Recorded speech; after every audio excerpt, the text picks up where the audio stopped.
All right, but that being said, we're only a couple of days away from you being able to interpret that first sentence so that you can come up with the equation, the differential equation on your own. All right, so, and there's a proportional relationship, but we'll go through the rules of all that stuff in a little bit. So dp dt is equal to k root t.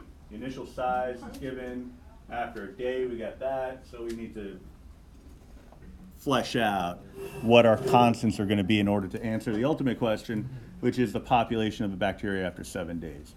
All right, so yeah, I don't know if you always necessarily think of the direct applications of the math to the real world. And, honestly, there's some cases where it would be a major stretch to think about it, because it's like, well, yeah, you're just trying to come up with something. But this isn't one of those, because the rate of change of bacteria and also the amount of the population of bacteria after a certain period of time, that has direct applications in medicine. I know that I have a child, and you were children at one point, and I would imagine at some point they stuck that cotton swab in the back of your throat. Yeah, he gagged, and then they took it and they put it in a little dish. Then they went into the other room. Then he came back a few minutes later, and they said you either had strep or you didn't. Yeah. So, and that's because they were measuring the growth of the bacteria. Right? And so it was funny because they actually started speaking in a language that I understood. They said it grew strep. And I was like, oh wait, so strep wasn't there on the swab, it grew into strep. So they accelerated the growth, and it grew into a sufficient quantity, a sufficient population of the strep bacteria to indicate that the person was infected. Okay, so that's this. But I'm willing to bet that they didn't go into the other room and solve a differential equation in order to determine that. Right? So, but this is the foundation of mechanical engineer for the software for the machine that they used had to know. Absolutely. So that's where it comes So from. if I'm that guy, I will. You'll like rule the world because you'll control whether people. I was going to say live or die, but yeah, if you want to be more like entertaining about it, I suppose. So anyway, we have to solve this, and it's not too bad because if we get it into differential form, we have dp is equal to k root t dt. I would then integrate both sides. Now I'm going to rewrite it. It'll seem like a not overly useful step, but I'm going to rewrite it as the antiderivative of 1 dp. If that's a step you can skip. K. Well, I'll rewrite the right-hand side too, so it'll actually be valuable on this side. Kt to the 1/2 dt. All right. The reason I'm writing it as the antiderivative of 1 dp is to really just try to reinforce the idea that dp doesn't just magically turn into a p when you integrate. It turns into p through the reverse power rule. All right. So the 1 is really the same as 1 times p to the 0th power. And if you integrate that, it becomes just a p. All right, really p plus c, but the c's will get consolidated. So p would be equal to, it's going to be t to the 3/2. If we divide k by 3/2, I mean, if you write k over 3/2, it's technically correct, but it's pretty ugly. So we would say 2k over 3 plus c.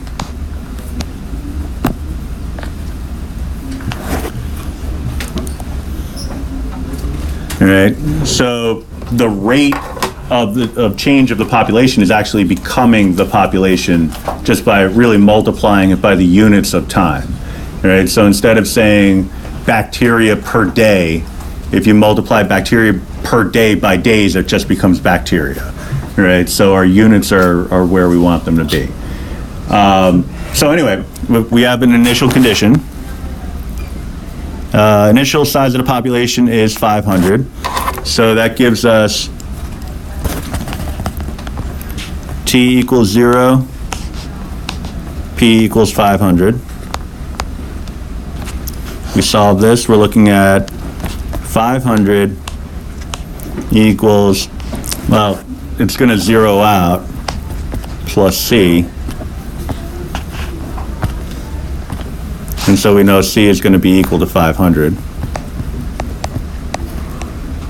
So we've established what one constant is going to be. 2k over 3 t to the 3/2 plus 500. The second condition is given to us so that we can flesh out what the k is. All right, so we know what the c is now. We also have a condition that allows us to determine the value of k. All right, so they tell us that when t is equal to 1, p is equal to 600. So plugging and chugging, we're looking at 600 equals 2k over 3 plus 500. So the t is it's gonna 1 out, I guess. I don't know if that's a way of saying it, but It is now. it is now, yeah. I like 0 out, so 1 out, why not, right? So solve for k, linear equation. So we're looking at, I can bring it out a little bit. 100 equals 2k over 3. So 300 equals 2k, so k equals $1.50. All right, so to get our particular solution to the differential equation, we're looking at 2k over 3. Well, you know, I solved for k, which is all well and good, but the coefficient actually is 2k over 3, so that ended up being kind of an unnecessary step because I could just replace the 2k over 3 with just the 100. So 100 without doing any more calculation. T to the 3/2 plus 500. So now it's saying estimate the population after 7 days.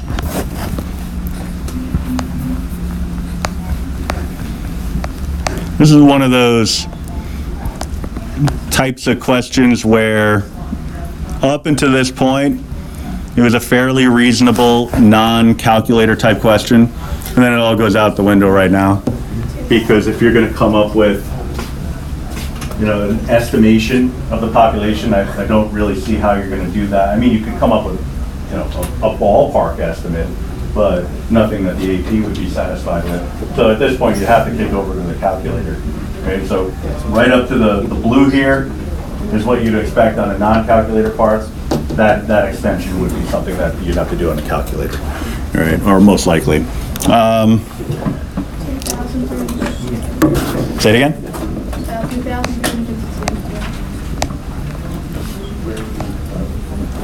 Bacteria. Now, again, as you may have become aware over the course of time, I am a math teacher.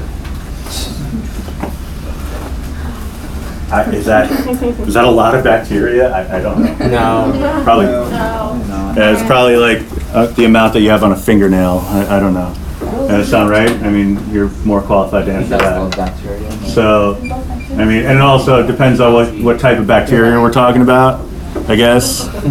So, yeah. I mean, good bacteria? Because there's some of that, right? Like the probiotic stuff, like Yogurt. yeah, the Greek yogurt. Yeah. Yeah, so those are some possibilities. So I mean, one way or the other, I don't know, good or bad. Now, you'd have to be given some kind of benchmark of what would be the good zone and what would be the bad zone in order to make a determination of whether a person is in good shape or in trouble. But and whether it's even related to a person. But at least you can get an answer, right? And that's the important piece here, at least for now. It's kind of like related rates. When you got 8 over 405 pi as an answer for the rate of change of the, I think it was the radius of a balloon or something like that. Oh, actually, no, that was a cone, the radius of a cone. Yeah, it looks good. I don't know. It was supposed to be increasing and it was positive, so that's nice. But in terms of the quality of the number, it's hard to tell at this point without experimentation. Number 5, the elevator in a tall building. It's a little redundant. Well, it's 50 floors, so probably could assume that it was a tall building. I'll take it. I'll take it as a typo if somebody wants it. Passes the 50th floor with a velocity of -8 meters per second and an acceleration of, well, so it's a variable acceleration, so it's not constant acceleration. Now, you would probably imagine that that makes sense because elevators, they're hopefully, I mean, I do have a phobia. I kind of freak out every time I get in one. I don't like elevators. What if the floor drops? Yeah, Tower of Terror. Yeah, not a big fan. Like that show where the floor in the elevator falls down. Yeah, some people like that weightless feeling. And the door opened and it was a concrete block. Yeah, that's a scene out of one of my worst nightmares. Also, when the panel in the bottom opened and someone crawls out. So, the way so far I haven't been called out on this, but the way I can handle riding in an elevator is by going into the corner. There's 2 rails. Casually holding on to one rail on each side. I know it won't like save my life if the whole thing goes down, but for whatever reason, the floor drops out. it just gives me a little bit of peace of mind. But for whatever reason, like I get freaked out out by weird stuff. That's one of them. I like jumping when it's going down.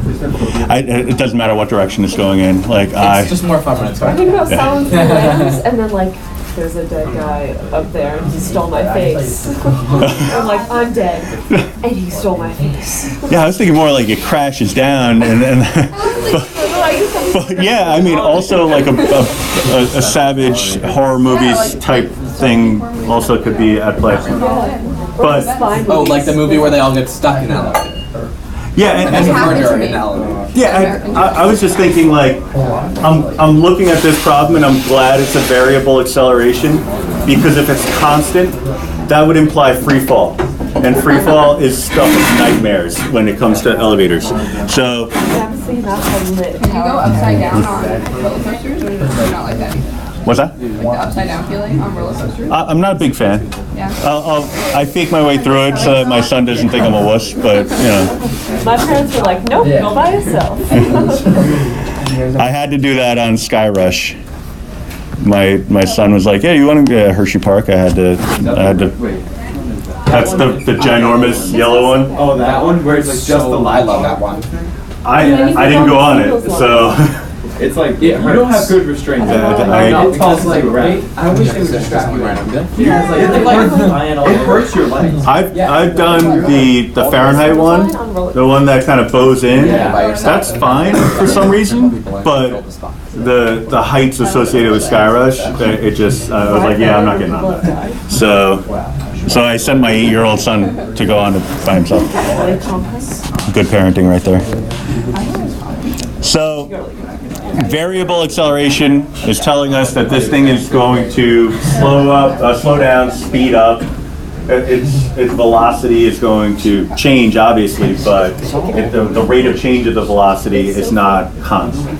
All right, so we can start with this. We know that A is the same as dV/dt. I could also, instead of leaving it in the given form, I could write it as 1/9 t minus 5/9.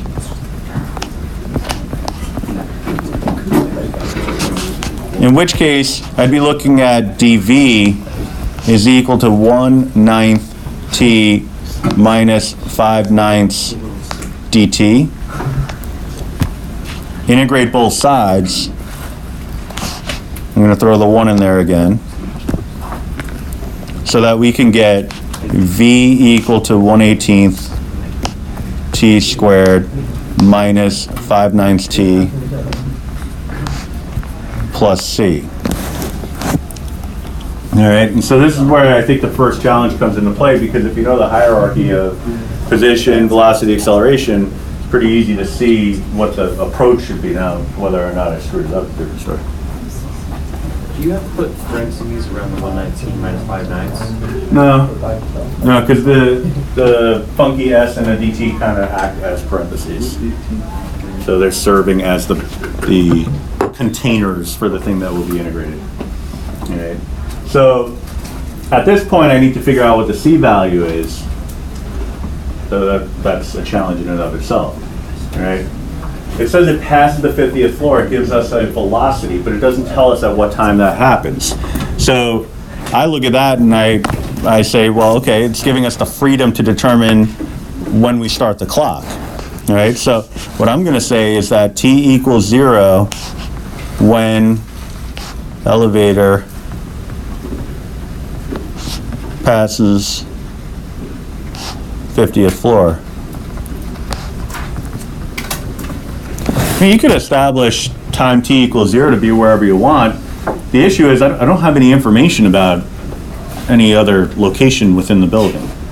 So I could be like, well, time t equals 0 when the elevator's on the ground floor, but I don't know anything about what's happening on the ground floor. Is it at rest?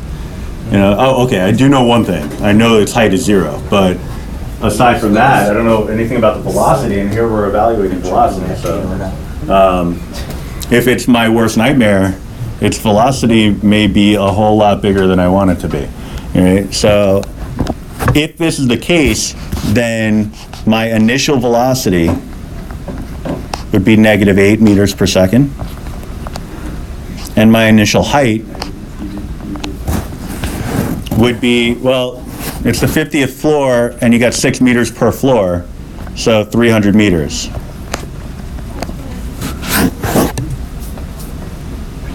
All right. Now, a function, when you define a function, the x value in this case would be time, but if it were x and y, x is the horizontal distance from the y-axis, and y is the vertical distance from the x-axis. So any measure of distance here would be from the ground up, right? So this is going to work out nicely because this is going to lead us to a position function. It's just not the ordinary position function because we don't have constant acceleration, right? So looking at my velocity model, I can set it equal to -8. Well, actually, everything's going to zero out. So we can just jump right to c being equal to -8. All right, so, you know, cut out some of the fluff, save some time. 1/18 t squared minus 5/9 t minus 8. Now, ds dt is the same as velocity.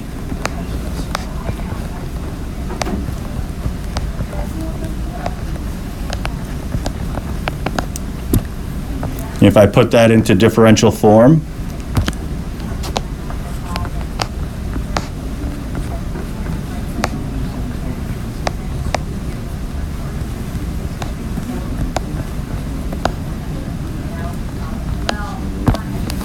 it may feel like the only reason we learned about differentials was for this one step, but in the next unit you'll see that there's more to it.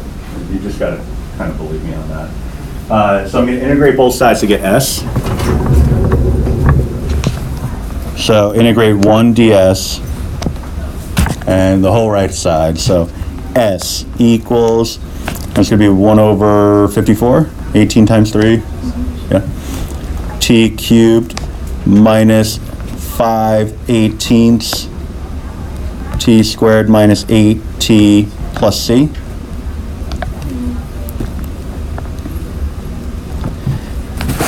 Now, if I evaluate this for t equals 0, every instance of t is going to zero out, and so that's going to give us c equal to 300. So that's, when you're dealing with polynomials, it's really nice, because it doesn't always play out that way when we get to other types of functions, but you know, with polynomials, it works beautifully. 54t cubed minus 5/18 t squared minus 8t plus 300. All right, so I've done all that, but I kind of stopped paying attention to what the question was really asking. If each floor spans a height of 6 meters, find at which floor the elevator will stop. All right, at which floor? It's implying position. Stop would imply that the velocity is equal to 0. All right, so let's work off of the velocity for a sec. If the velocity is equal to 0, then it's really just a quadratic that we have to solve.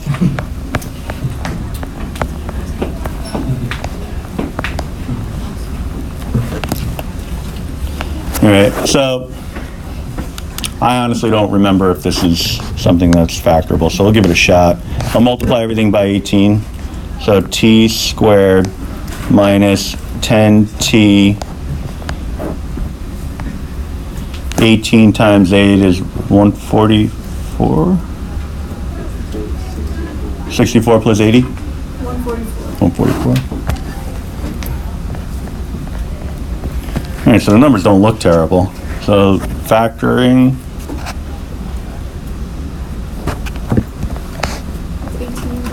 Oh yeah. Like the numbers to multiply to get to 144. So 18 and 8. And so a negativo and a positivo. All right, so we would get t equals 18 and t or really, but I put the comma already, so I'm not changing. Two possibilities, t equals 18, t equals negative 18. One thing to bear in mind is, just the phrasing of the question. Well, it's always something to bear in mind. Will stop, so future. Okay, could just be forgetting something, but Could be me screwing something up too. if you multiply everything by 18, don't you eventually divide everything by 18? Oh, no, because I'm multiplying the left side by 18 also. So it's equivalent to multiplying by 1. All right, so will stop is telling us that the negative 8 doesn't make sense in this context. So very slight adjustment to the question could be something along the lines of find at which floor or floors the elevator is at rest. If that's the case, the negative could make sense because all that would mean is that 8 seconds prior to it passing the 50th floor, it was at rest. All right, so maybe that was at the 70th floor. So we don't necessarily know what it would be. We could figure it out, but it's not what the question's asking, so we can skip over that. So I want to evaluate my position model for the S value of 18. All right.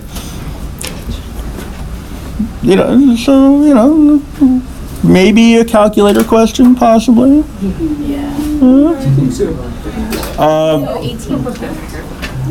Although, maybe, probably. Just for giggles.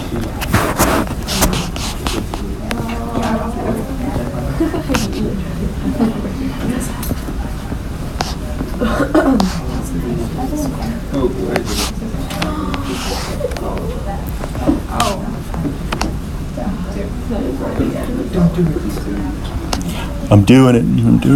Well, 18 over 54 is 1/3, right? So 1/18. 1, -7. So 126. But negative? 56. And then, so that's going to be 74, yeah.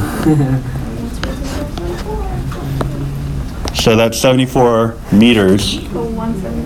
Oh, 174.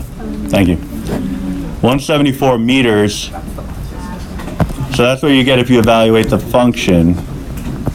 That's what floor though. So we'll just do a quick 174 divided by, what is it, 6 per? Yeah.